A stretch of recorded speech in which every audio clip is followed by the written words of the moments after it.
డబ్బు, అనారోగ్యం, ఉద్యోగం, వ్యాపారం అప్పులతో బాధపడుతున్నారా? మీకోసమే మేనిఫెస్టింగ్ మిరాకిల్స్ 11 days ప్రోగ్రామ్. ఈ వీడియోలో ఏం చెప్తున్నారు? ఇక్కడ విచిత్రం ఏంటంటే మన సబ్జెక్ట్‌లో మనం ఎక్కడ కూడా లోటు చూడొద్దు అనుకున్నాం కదా! అవును. ఎక్కడ కూడా మనం ఏం చెప్పాలనుకున్నాం అంటే నేను ఐ యామ్ రిచ్ అని చెప్పాలనుకున్నాం. ఐ యామ్ రిచ్ అయినప్పుడు నేను ధనవంతుడిని కదా! అంటే ఇప్పుడు ఎలా ఉంటదంటే మనం ఉన్న పరిస్థితుల్లో నేను ధనవంతుడిని చెప్పడానికి భయమేస్తది మనకి. హ్మ్. ఉన్న పళంగా మీరు ఒక రాజు అని చెప్పగలుగుతారా? చెప్పలేరు కదా! ఎందుకంటే ఏ దేశానికి రాజు, ఎక్కడ రాజు, నీకే సరిగ్గా లేదు అనే ఒక ఫీలింగ్ మనల్ని పట్టి పీడిస్తుంటది. నాగరాజు ఓకేనా? అంతే. నాగరాజు అంతే. కాబట్టి ఎందుకు మనకి ఆ ఫీలింగ్ అనేది మనకు పట్టి పీడిస్తది. ఎందుకు మనం నిజంగా కూడా ధనవంతుడని చెప్పడానికి మనం ఎందుకు వెనక్కొస్తున్నాం? 2 ఇంకోటేందంటే ఇక్కడ మనం ఏం చెప్తామంటే మన సబ్జెక్ట్‌లో ధనవంతుడు అనేది చెప్పడానికి హక్కు మీకుంది. హ్మ్. ధనవంతుడని చెప్పడానికి హక్కు మీకుంది. దాన్నెవరు కూడా కాదనడానికి లేదు. ఎందుకంటే మీ ఇష్టం అది. మరి ధనవంతుడని మీరు మీరు డిసైడ్ చేయాలి. మీ సబ్‌కాన్షియస్ మైండ్‌కి అది ఇవ్వాలి. అది ఇచ్చినప్పుడు కదా మీరు ధనవంతుడవుతారు. కానీ ఇక్కడ ప్రతి దగ్గర ఏమవుతదంటే మనం ఏం చెప్పినా సరే ఇప్పుడు నీ దగ్గర ఇంత డబ్బు కలిగి ఉందా అన్నప్పుడు ఆలోచిస్తాడు వాడు. లేదు గదా! అని. ఓకేనా? అంటే ప్రతి దగ్గర మనకేమైతుందంటే ఇప్పుడు కాదు మనకు బుద్ధి తెలిసినప్పటి నుంచి ప్రతి దగ్గర గూడా మనం లోటనేది చూడడం వల్ల ఏమైతుందంటే ఆ లోటుకి అలవాటు పడిపోయినాం. ఓకేనా? ఆ లోటుకి అలవాటు పడిపోయాం. ఇప్పుడు దాన్ని ఎలా పూర్తి చేసుకోవాలి? ఇప్పుడు మీరు ధనవంతుడని చెప్పారు. ఆ ధనవంతుడని చెప్పినప్పుడు మీ యొక్క ఆలోచన విధానం ఏ విధంగా మారాలి? ఫస్ట్ మీరు నిజంగా ధనవంతుడిగా మీరు మారాలనుకున్నారా? దానికి కట్టుబడి ఉండాలి ఫస్ట్. దానికి కట్టుబడి ఉండాలి. కట్టుబడి ఉన్నప్పుడు ఏం చేయాలి? ఫస్ట్ దానికి కట్టుబడి ఉన్నప్పుడు ఏం చేయాలంటే, ఒక ధనవంతుడి యొక్క యాటిట్యూడ్ అలవరుచుకునే విధానంలో మనం పాటించే కొన్ని పద్ధతులేంటి? ఓకే. ఫస్ట్ మీ యొక్క డ్రెస్ స్టైల్ మార్చేయాలి కంప్లీట్‌గా. ఓకే. ఓకేనా? మనం క్లాస్‌లో కూడా చెప్పుకుంటాము. ఎందుకంటే మనం ఒక 1000, 2000, 3000 కంటే ఎక్కువ డ్రెస్సులు తొడగలేము మనం. అర్థమైందా? అదే ఎక్కువ అని ఫీల్ అయిపోతాం మనం. అందులో మనకు 1+1 ఆఫర్‌లు కూడా బాగా అలవాటయిపోయినాయి. మన సబ్జెక్ట్‌లో ఓన్లీ బ్రాండెడ్ వాడతాం. మనం గతంలో కూడా చెప్పుకున్నాం. ఓకేనా? కనీసం ఇప్పటి వరకు మీరు 2, 3 వేలలో ఏసారు. ఇప్పుడు కనీసం 5, 10 ట్రై చేయండి మెల్లిమెల్లిగా. హ్మ్. ఓకేనా? ఇంకో విషయం కూడా చెప్పాను నేను. బయటికి ఎన్ని సార్లు ఎళ్ళినా సరే మనం ఖాళీ చేతులతోని ఇంట్లోకి రావద్దని. ఓకేనా? అది చాలా రోజులయిపోయింది వీడియో కాబట్టి చూసిన వాళ్ళు బానే పాటిస్తున్నారు. ఈరోజు అందరి ఇళ్లలో సమృద్ధి ఉంది. మీరు కూడా ఇక నుంచి కొత్త వాళ్ళు ఎవరైతే చూస్తారో అది ఖచ్చితంగా పాటించండి. ఎందుకంటే మీరు ఎప్పుడు కూడా ఖాళీ చేతులతోని ఇంట్లోకి రాలేదంటే మీరు సంపూర్ణంగా ఉన్నారు అని దాని మీనింగ్. అంటే మీరు ధనవంతులనే గదా! మీ యాటిట్యూడ్‌ని చూపిస్తున్నారు. ఒకటి డ్రెస్ స్టైల్ మార్చారు. 2 ఏనాడు కూడా ఖాళీ చేతులతోని రాలేదు. ఏదో ఒక వస్తువు తీసుకొని ఇంట్లోకొచ్చారు. మూడోదేంటంటే మనకి అప్పుడు ఒక మధ్య తరగతి కానీ లేదా దిగువ తరగతి తీసుకున్నప్పుడు మనకేంటంటే ఒక 5, 10,000 రెంట్ ఉంటదండి. లేదా ఒక ఎంప్లాయీని కూడా మనం తీసుకున్నప్పుడు ఏంటంటే 15,000 ఇంకా ఎక్కువ అంటే 20,000 రెంటే ఉంటది. ఓకేనా? అందుకంటే ఆయన సాలరీ ఉంటదొచ్చి 50,000 దాంట్లో 20,000 రెంట్ పెడితే 30,000 నడవాలి గదా! హ్మ్. ఇప్పుడు ఏమైద్దంటే ఒక దాదాపు 2, 3 సంవత్సరాల నుంచి అదే ఇంట్లో ఉంటారు వాళ్ళు. ఎందుకంటే ఇంట్లోకి రాగానే పిల్ల పెళ్ళయింది. ఓకేనా? లేదా ఇంట్లోకి రాగానే ఆళ్ళ బాబుకి ఎక్కడో జాబ్ వచ్చింది. ఇవి కొన్ని సెంటిమెంట్లు మనకి. మన సబ్జెక్ట్‌లో అసలు సెంటిమెంట్‌లు లేవని మనం వందల సార్లు చెప్పినాం. అవును. ఓకేనా? ఇది ఇలాగే ఇలా కావడం వల్ల ఇలా అయింది. ఇగ అతను రావడం వల్ల నాకు కలిసొచ్చింది.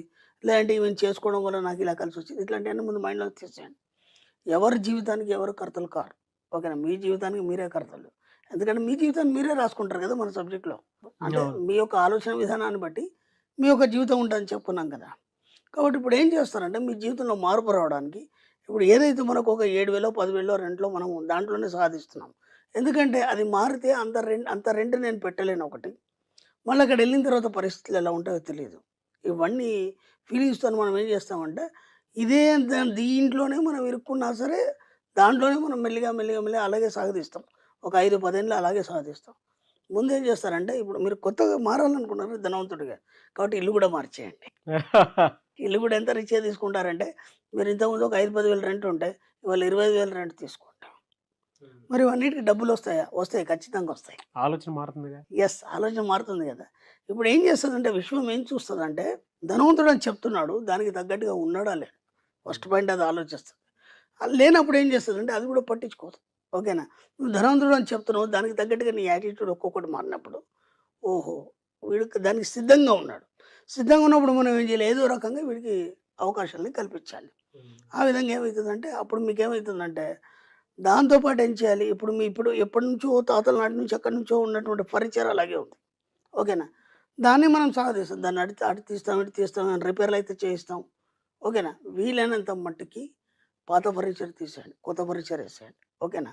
మీ ఓన్ హౌస్ అయితే కూడా, ప్రతి 2, 3 ఇయర్స్‌కి ఏం చేస్తారంటే మొత్తం ఫర్నిచర్ మార్చేయండి.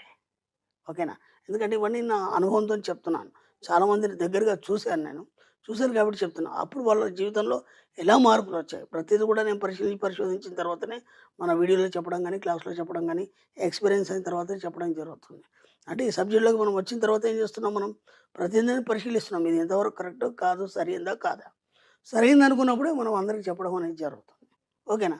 ఇలా ఇప్పుడు ఇవన్నీ ఒకటిగా మీరు మార్చుకుంటూ వచ్చారు. మార్చుకుంటూ వచ్చినప్పుడు ఏమైతదంటే, మీకు తెలియకుండానే మీరు రిచ్ అనేదాన్ని మీ యొక్క సబ్‌కాన్షియస్ మైండ్ నమ్ముతది. అవును. మీకు తెలియకుండానే. మీరేమనుకుంటున్నారంటే నేను రిచ్ అని ఒక మాట చెప్పడం కాదు. ఇవన్నీ చేస్తూ వచ్చారు. ఎలా ఇన్‌కమ్ సోర్స్ అనేది స్టార్ట్ అయింది మీకు. ఇంకేం చేస్తాం మనం? ఎక్కడ కూడా పిసినారితనం చేయం మనం. అలాగే బేరాలు చేయం మన సబ్జెక్ట్‌లో. ఎక్కడ కూడా బేరాలు చేయడానికి లేదు. అలాగే పిసినారితనం చేయడానికి లేదు. ఇప్పుడు ఒక అరటిపళ్ళ బండి దగ్గరికెళ్ళామండి. ఎలా డజన్ అంటే వాడు రూ. 50 చెప్తాడు. మనకు బుద్ధి తెలిసి దాదాపు ఓ 10 సంవత్సరాల నుంచి 30-50 తప్ప వాడు 100 అయితే చెప్పలేదు కదా మనకి. అవును. అంతకంటే ఎక్కువైతే పెరగలేదు కదా! మనకు తెలుసు కదా! ఒక 10 అటు ఇటుగా చెప్తాడు వాడు. మనం వెంటనే ఏమంటాం మనం? ఓ రూ. 30కి ఇస్తావని అడుగుతాం. ఏముంది ఓ రూ. 10 ఎక్కువిస్తే ఆ రూ. 10తోని ఇంటికెళ్ళినప్పుడు మంచి పొట్లం కట్టుకొని పిల్లలకి తీసుకెళ్ళి ఇస్తాడు. ఆ పొట్లం తిని పిల్లలు చాలా సంతోషిస్తారు. అది మీకు ఆశీర్వాదంగా లభిస్తది. హ్మ్. అర్థమైందా? కాబట్టి ఒక రూ. 10, రూ. 20 దగ్గర మీరు ఆలోచించకండి. ఇప్పుడు ఆ అరటిపళ్ళు మనకు రూ. 100 చెప్పాడనుకోండి అప్పుడు డౌటొస్తది. అదేంటి ఇన్నేళ్ల నుంచి రూ. 40, 50 ఉన్నాయి. అలాంటిది ఇప్పుడు మనకు రూ. 100 ఎందుకయిందనేది అప్పుడు మనం అడగొచ్చు. అర్థమైందా? అలా అని చెప్పేసి మరి అతిగా కూడా పెట్టొద్దు. ఎంతవరకు అవసరం అనేది అంతవరకు పెట్టాలి. ఆ పెట్టే దగ్గర పిసినారితనం చేయొద్దు మన సబ్జెక్ట్‌లో. ఫస్ట్ ఏం చేసినాం మనం? నేను ధనవంతుడని ముందు నిర్ణయించుకున్నాం. ఓకేనా? 2 ఏం చేసాం? మళ్ళీ మీ యాటిట్యూడ్ మారే భాగంలో మీరు ఇల్లు మార్చారు. మీ డ్రెస్సింగ్ స్టైల్ మార్చారు. ఖర్చు పెట్టడంలో ఎక్కడ పిసినారితనం చేయట్లేదు. ఓకేనా? ఆ తర్వాత ఎంత వీలైతే అంత ఎదుటి వారి నుంచి మీరేం ఆశించకుండా మీరిచ్చే ప్రయత్నం చేయండి. హ్మ్. ఓకేనా?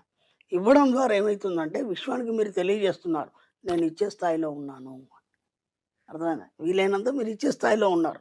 అంటే ఏదైనా ఒక చిన్న గిఫ్ట్ కానీ, ఏదైనా కావచ్చు. మీకు ఏది అందుబాటులో ఉంటే అది వీలైనంత మట్టుకి ఇంతకుముందు గతంలో కూడా చెప్పాను. ఎవరింటికెళ్ళినా ఖాళీ చేతులతోని వెళ్ళొద్దు. లేదా కొన్ని ప్రదేశాలకెళ్ళినప్పుడు మనం ఖాళీ చేతులతో వెళ్ళొద్దు. ఓకే. ఓ ఫ్రెండ్ కలిసాడు, లేదా పిల్లలు కలిసారు. ఓ చాక్లెట్ తీసి ఇవ్వండి. ఎప్పుడైనా సరే ఇచ్చే ధోరణిలోనే ఆలోచించండి. ఎందుకంటే మీరు ధనవంతుడు కాబట్టి మీరు ఇచ్చే ధోరణిలోనే ఉంటారు. ఎప్పుడు ఇచ్చే స్థాయిలోనే ఉంటారు. మీరు అరే! నేను ఇన్ని సార్లు ఇచ్చాను. నేను ఒక్కసారి కూడా నాకు ఇవ్వలేదని అనుకున్నారనుకోండి. మీ స్థాయి అనేది పడిపోతది. అంటే మీ యొక్క ఆలోచన విధానంలో ఎక్కడ కూడా మీరు పడిపోకుండా దాన్ని ఉన్నతంగా ఉంచే ప్రయత్నం చేయండి. ఎంత మీరు ఉన్నతంగా ఉంచినప్పుడు ఏమవుతుందంటే అంత ఉన్నతంగా మీకు రాబడి అనేది స్టార్ట్ అవుతది. ఎలా వస్తదో నాకు తెలీదు. ఎలాగో ఓ రకంగా మీకు దానికి సంబంధించి అవకాశాలొస్తాయి. ఎంతోమంది తమ జీవితాన్ని మార్చుకున్నారు. ఈరోజు చాలా బాగున్నారు. ఇంతకుముందు ఖర్చు పెట్టడానికి భయపడేది. ఈరోజు పుష్కలంగా ఖర్చు పెడుతున్నారు. వాళ్ళే ఆశ్చర్యపోతారు. ఆ జీవితంలో ఇంత మార్పు ఎలా వచ్చింది? ఓకేనా? ఆలోచన ఒక దాని మీద ఫోకస్డ్‌గా వెళ్తా ఉంటే ఖచ్చితంగా దానికి సంబంధించినటువంటి అంటే మన అవసరాలకు సంబంధించినటువంటి అవకాశాలు మాత్రం సృష్టించబడతాయని మాత్రం నమ్ముతాను సార్ నేను. నేను అలా ఎందుకంటే అంటం లేదు. మీరు ధనవంతుడని కావాలని డిసైడ్ అయితే అదే. దానికి తగ్గట్టుగా మీ యొక్క విధి విధానాలు, పద్ధతులు, ఆలోచనలు మార్చుకోండి. మార్చుకున్నప్పుడు ఇప్పుడు నాగరాజు గారన్నప్పుడు ఎవరైనా కొత్త వాళ్ళే ఊహించుకుంటారు. ఓహో! సుమన్ టీవీ నాగరాజు అని అనుకుంటారు. లేదంటే ఆయన స్థాయి అదైనా ఊహించుకొని వస్తారు కదా! వాడు రాగానే గేట్ దగ్గర మీరు కనిపించారనుకోండి. ఆ! ఎలా ఉంటది? అవును. నాగరాజు ఎక్కడున్నాడు 10 మందిని అడగాలి. పలానా దగ్గర కూర్చున్నాడని అక్కడి దాకా రావాలి. పర్మిషన్ తీసుకొని రావాలి. ఆ వాల్యూ బావుందా? మీరు రాగానే ఎదురెళ్లి కనిపించడం బావుందా?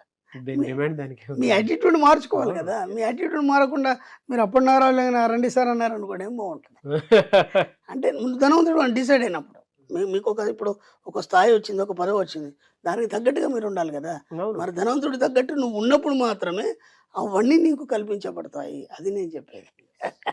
కాబట్టి అలా ఒక్కొక్కటి ఒక 4, 5 పద్ధతులు మాత్రం మీరు మార్చుకోండి. కొన్ని రోజుల తర్వాత మీ జీవితంలో ఎంత మార్పొస్తుందో చూడండి. ఆ తర్వాత మీ యొక్క అత్యున్నతమైన జీవితానికి మీరు దారి చూసుకోండి ఇంకా రకరకాలుగా. థాంక్ యూ అండి. Thank you so much Shri Acharya Anantakrishna Swami garu. Thank you.